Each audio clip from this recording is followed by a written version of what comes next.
If you plan to study medicine, apply for the U.S. Army's Health Professions Scholarship Program and launch yourself into a medical career like no other. It offers full tuition and the support of one of the largest, most advanced healthcare networks in the world. A career of innovative medicine without a lifetime of debt. That's the Army difference. Learn more at goarmy.com/tuition paid. Tired of long waits and rushed care at the ER and urgent care clinic? Next time, stay home and let Dispatch Health bring the power of the hospital to you. I call Dispatch Health. A care team of medical professionals actually come to your house. They're the same caliber of people that you would see if you were at a hospital or an urgent care. Dispatch Health can treat most non-life-threatening emergencies. They can do the x-rays, they can do stitches, urinary tract infections, blood test, urinalysis, ultrasound. It's almost everything that they can do at the ER. You never feel rushed. They're there for you and only you. I felt like their only patient. And it costs no more than a trip to urgent care because Dispatch Health is covered by most insurance, including Medicare. See if we serve your home at dispatchhealth.com. Dispatch Health really went above and beyond. It's wonderful to have care come to your home. House calls are back, and they're better than ever. Learn more at dispatchhealth.com. You're about to listen to a podcast full of wonder, excitement, and discovery. It's time for an adventure through Odyssey. Hey everyone, welcome back to the Adventures Through Odyssey podcast, Odyssey Revisited. I'm Will here with John, and welcome to October. I hope you enjoyed our October Roundup episode. We haven't recorded it yet, so we're hoping it's good. We're starting off with choices. Lucy Cunningham Schultz is assigned to write a school report on evolution. This is such a fun... It's like the whole, public schools. Like public schools bad, public schools teach evolution thing. Yes. First, I went to a Christian school, and I think they have to teach evolution in some regard. That's probably true. I know, as a theory. I've seen, not in a bad way. But I've seen, some, I guess I've just never seen, I haven't only gone to one Christian school in my life. I've seen how they taught evolution, and they definitely weren't, saying that, evolution, that's how the world was created. They talked about, the systematic, growth of evolution, of, things change over time, and that kind of stuff. But it is just funny that she's so worried about it. And it's this isn't what you believe. It's you can, first, this whole, weird thing that, she has to write something for, the paper or for this magazine that's specifically this topic. Yeah. That seems kind of weird if she's oh, can't I, write a dip? And, the teacher says something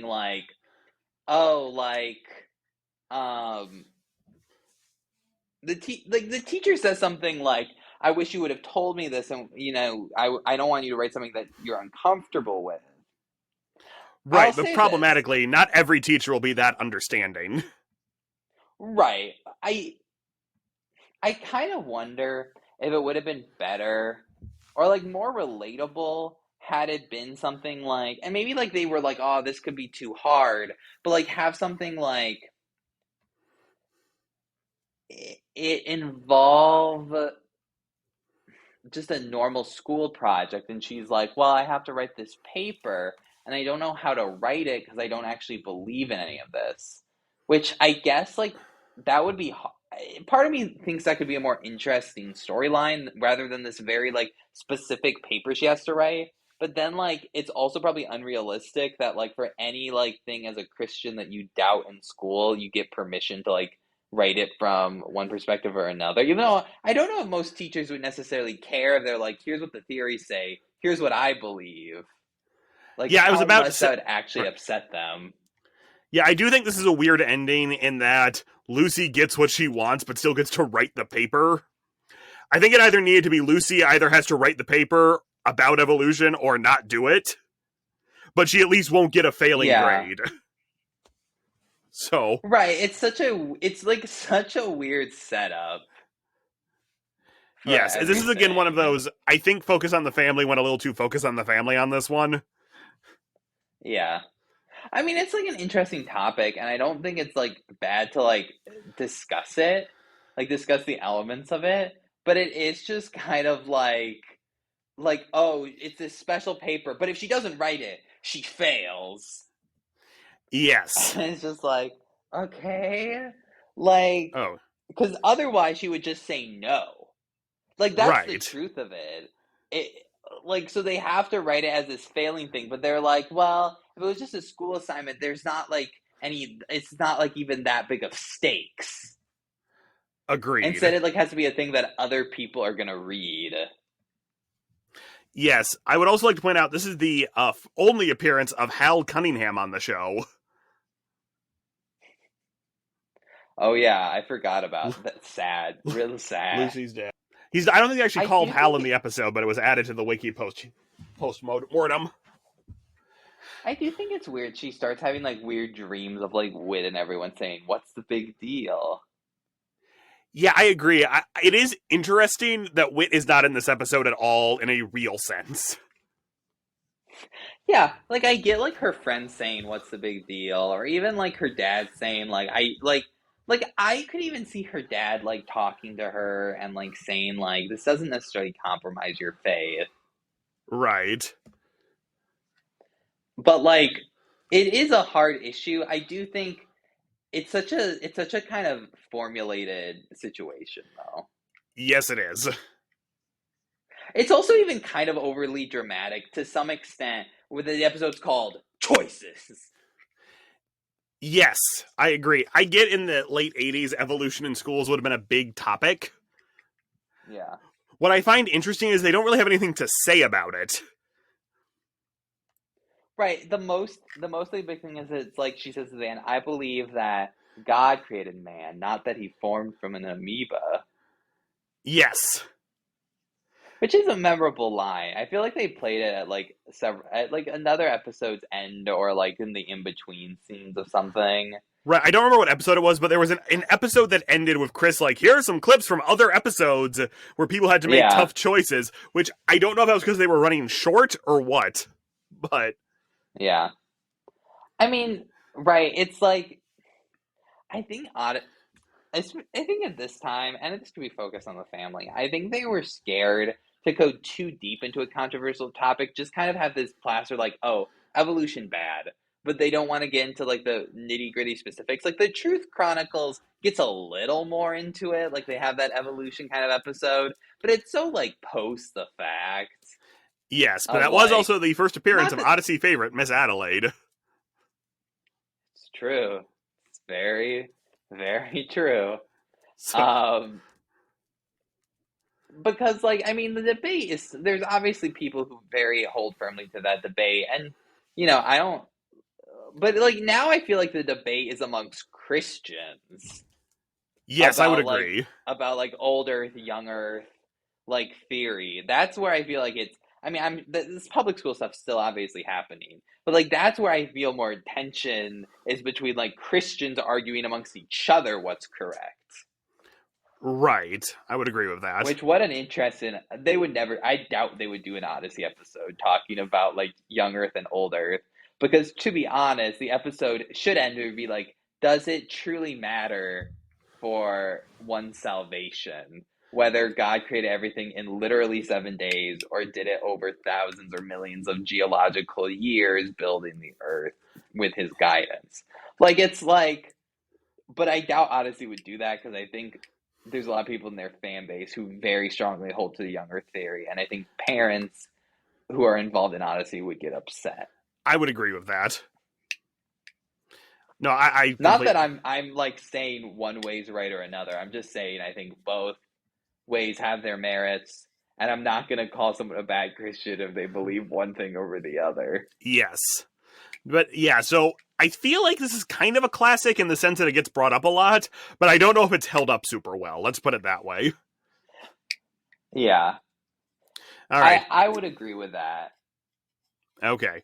All right. Go ye therefore. Connie learns about evangelizing.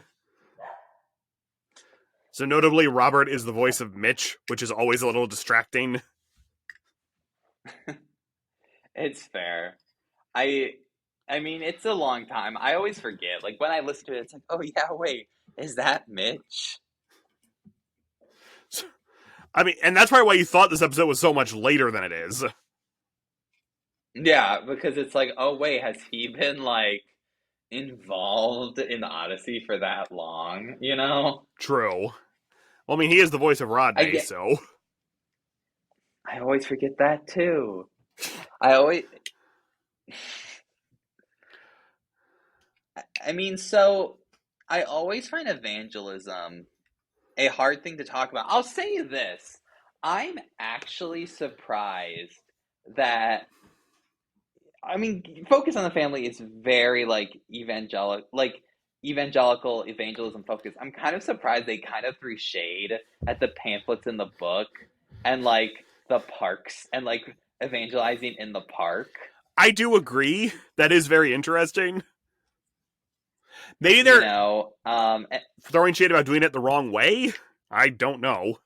I think they're throwing shade about doing it the wrong way. I like how it ends where it's like this very personal talk. Because right, I think that's what it should be. It should be you connecting with people deeply on a deep level versus like pamphlets or like impersonal things. Yes. Or like doing things that are technically illegal. Yes, or vandalizing your mom's car. Yeah.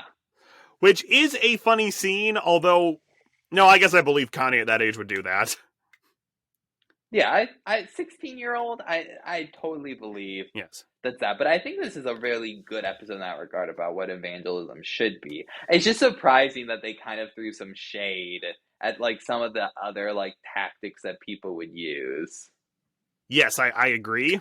I very much agree with that. Now, one interesting thing about the end of this episode is when Connie talks to Cheryl about becoming a Christian, she lists all the themes of the episodes in this album. So, because this is the final episode. I mean, it's nice. I think that as a thing, then that's a good wrap up for the album. It is, and they don't need to sit us down. I guess the one thing I would say is Connie is not in a lot of these episodes, so why is she the one who gets to kind of recap the message? I think they just didn't want it to be wit. Well, that is true. I mean, like, if it was 12 episodes about, Connie's a new Christian, she's learning fundamentals about Christianity, that might get kind of boring, so... Well, but even if she was more, I could see that. If that was what they were building to, even if it was like she interacted with kids learning those lessons. Yes. So, no. So. Oh, yeah. Anything else? First appearance of Coach Fred Zachary? Fred Zachary? I know. Woo. So now, a fine episode, I guess a good wrap-up to fundamentals. And on that note, how do we feel about these 12 episodes about the fundamentals? So here's the thing.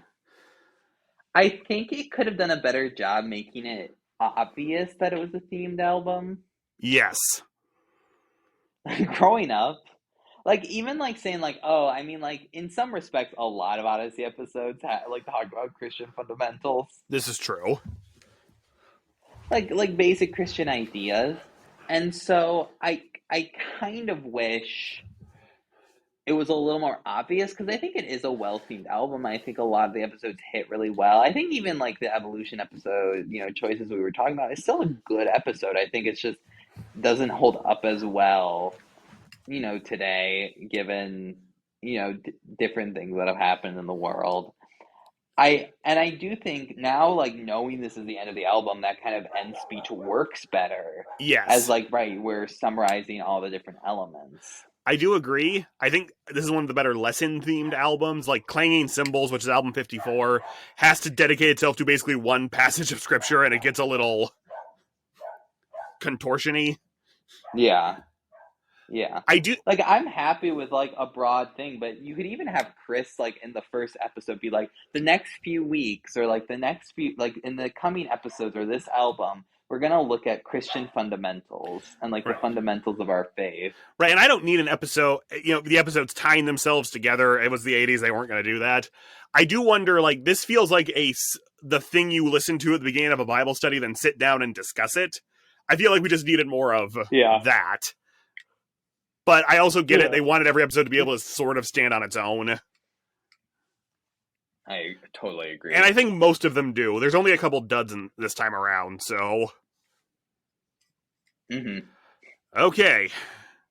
The Return of Harley. Just when you thought he was gone. I know. The Return of Harley, parts 1 and 2. Officer Harley returns to Odyssey and is caught up in a mystery involving bootleggers and hidden caves.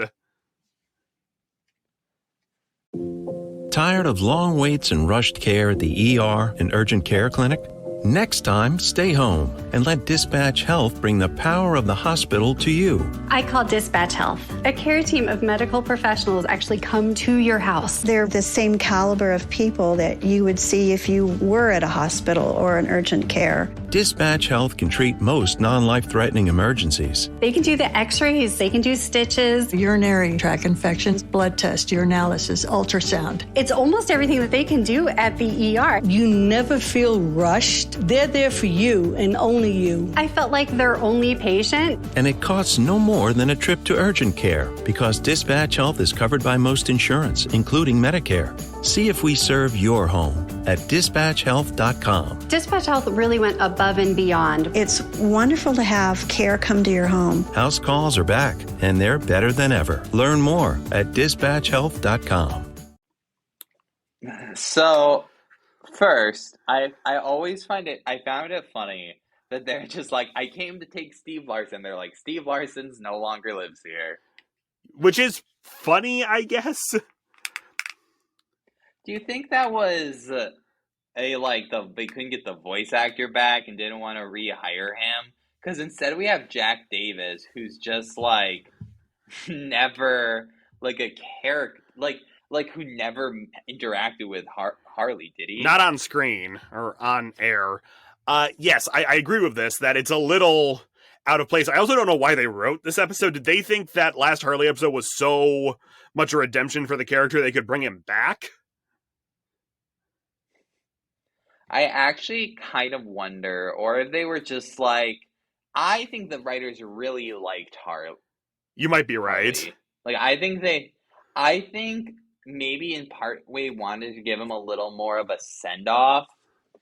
It does feel bad because they bring, they had him, he was like one of, like, at the beginning, it was like Whit, Tom, and Harley. Right. And what's funny is Harley probably at this point had only been gone for like a year. Yeah, I think less than that. Or less. Yeah. And so I like it. I like it for kind of what it is. It's kind of this like moment to like bring him back when they probably still like feasibly could have. Maybe this was like a Harley episode they had developed or had been developing when they decided to leave him, and they're like, oh, we could just have him come back to town. I don't disagree. It might also just be Will Ryan was still in the studio voicing Eugene, so they decided to give it another try, and maybe they just decided it wasn't worth it after this. I also wonder if what happened was, I'm sure, they got people complaining about Harley, but I'm sure there were a ton of Harley fans. True. Who were like, where'd he go? Like, is he not going to get a better send-off than that? Like, he's gone. And they probably did this as kind of a happy medium, where Harley in this episode is very much more competent. Right. I don't disagree with that. What else was there to say? I find it interesting that I was actually surprised they had enough to make this a 2-part episode. I get because it's called The Return of Harley. But, because the remake's a 1-parter, and I think the remake plays it a lot better. Yeah, the remake's definitely more snappy, more, engaging and thrilling. I mean, they add some stuff here. They have the guys actually, come confront him in his backyard. Oh, yeah. Which is, maybe But it's also... They probably took that out because it was too scary. I know, that's pretty scary. And it's like... like, you better make sure no one believes your story. And it's like, no one does believe my story. Like, it's just kind of like a weird hammering it home I would agree. sort of I thing. would concur with that. But yeah, a good episode. We'll talk about it again when we come to The Boy Who Cried Destructo. It's solid. Mhm. All right. Yeah, it's like, it's fine. Was it worth the big kind of deal of this is like the return? Or like, because in some respects, um, the end of, I forget, what's the last Harley episode before The this? one where the What's kid the gets name of lost. it? It's called Harley Takes the Case. Yeah, yeah. That in some respects is a good end to Harley, and I feel like in this way it's just a little. It does like it does. I get people like, oh, you're just gonna end it like that. Like we want him to come back, but I feel like it would have been better to have maybe a 1-part episode where even if it's Wit visiting Harley or something, if you were gonna do that. Yes. Oh, So. yeah. All right. Moving on to one of the more interesting episodes in Odyssey canon, an encounter with Miss Hooper. Donna is assigned by her church group to befriend grumpy old Miss Hooper at the nursing home. Again, Will, you're being corrected. A Donna episode without the Barkley. Well, the family. trivia page has this. This is the only Donna-centric episode in the series, with Donna serving as the protagonist without any of her family being present or even mentioned. Fair, very fair. So,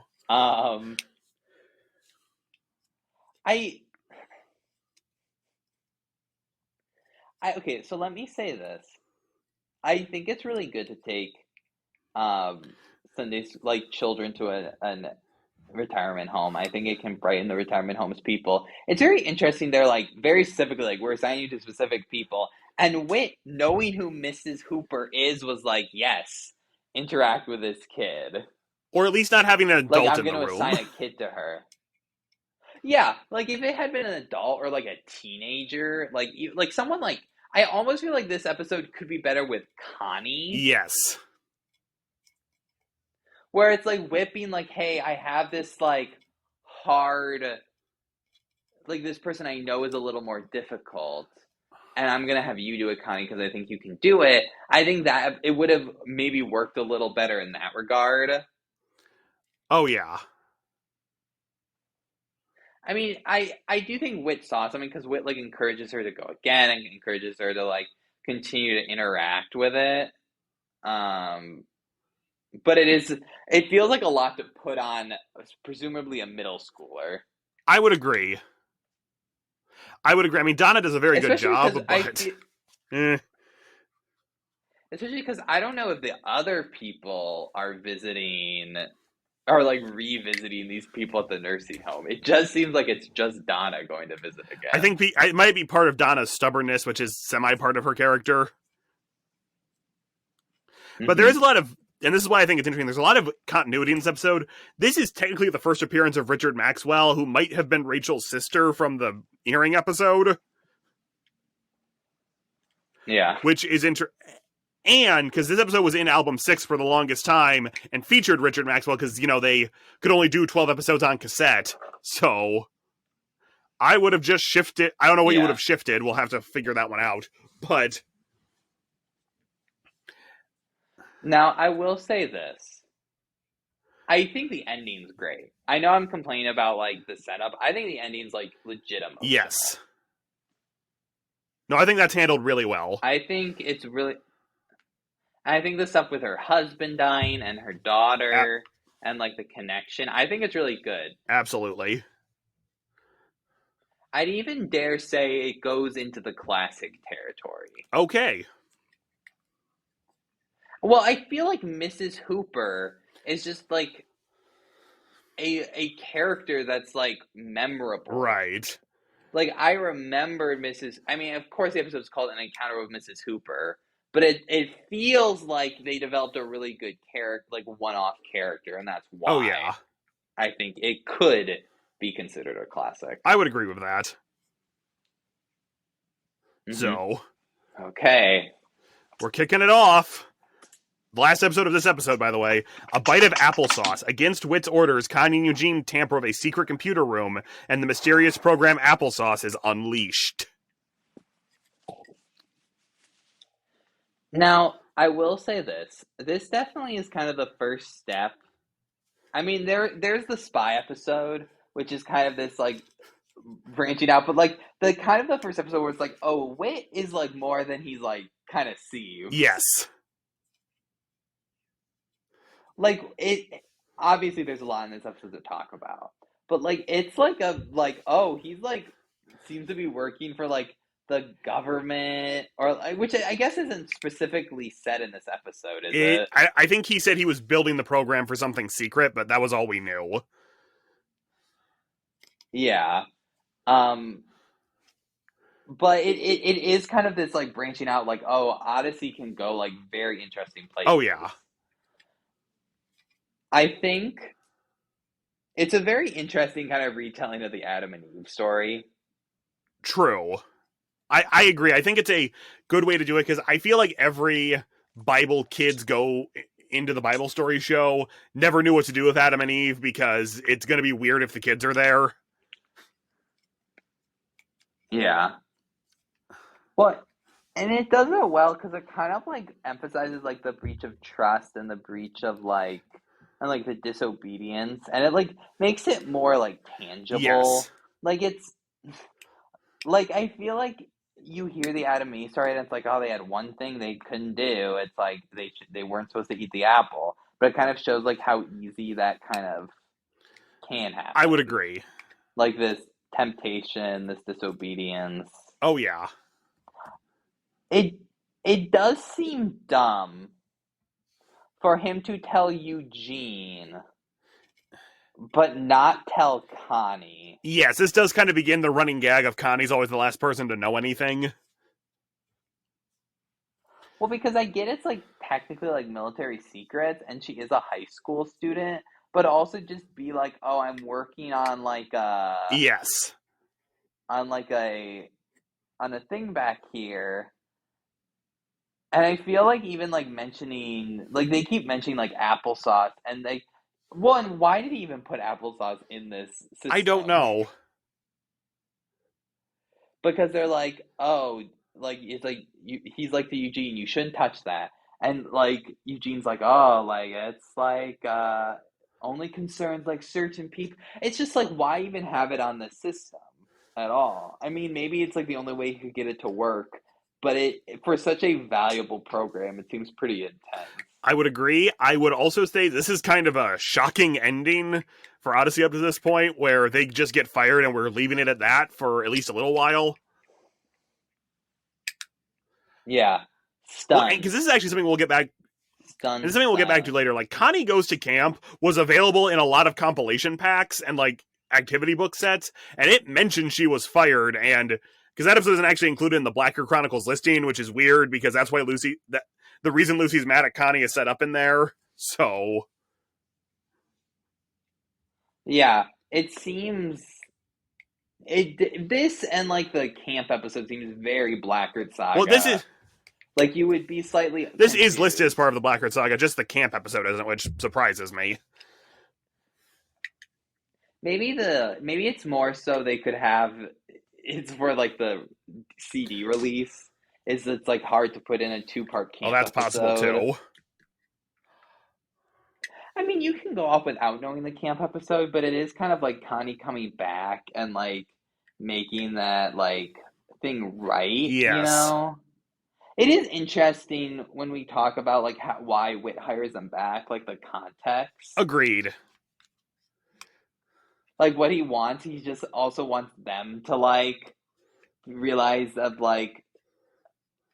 the harsh consequences of doing these things. And then they get hired back. I don't know. There's part of you that wishes, I don't want to say didn't get hired back, but maybe this was more of a radical change for the continuity of the show. Yeah, but then it would have been hard, especially at that point. You kind of just want, I mean, in the context of it, I'm, like, looking far ahead until they get rehired. Yeah. Eugene gets hired 3 episodes later. Yes. And then does Connie get hired back 4 episodes I think it's a later? little further down the road because there's a couple episodes in between some of this stuff. Yeah. I'm trying to remember when it happens. Is it Nemesis Part 2? It might be. I think it is. I think it's 5 episodes Yeah. later. It's literally Connie goes to camp, Eugene's dilemma, and then the Nemesis Parts 1 and 2. Because doesn't the Tom Riley's farm that thing happens in the battle, I think. So we'll have to keep an eye on that. But you are right. There's just we're going to re-listen to this, obviously, in the coming weeks. What's interesting to me on the wiki is they mentioned the books expand upon this story, so I might have to get those books and just see what they add to it. Because now I'm just curious. But I think, unless you have anything else to say... I think we've covered a lot. I think it's, a classic. I gotta say the classic line when classics come up. It is... I would agree with you, though. It's both the turning point for Wit as, like, a character in terms of, like, what was he, a secret agent, da-da-da-da. It is also the... I don't want to... Because obviously Odyssey got weird with that Last Great Adventure of Summer episode, but this is the first time they really start committing to some lesser slice-of-life stories. Yeah. I will say, I guess I'm slightly in my head surprised that Connie just flat out pushed the button. I mean, Eugene kind of just said it's like this secretive thing, and pretended like he kind of kneyou what it was. Right.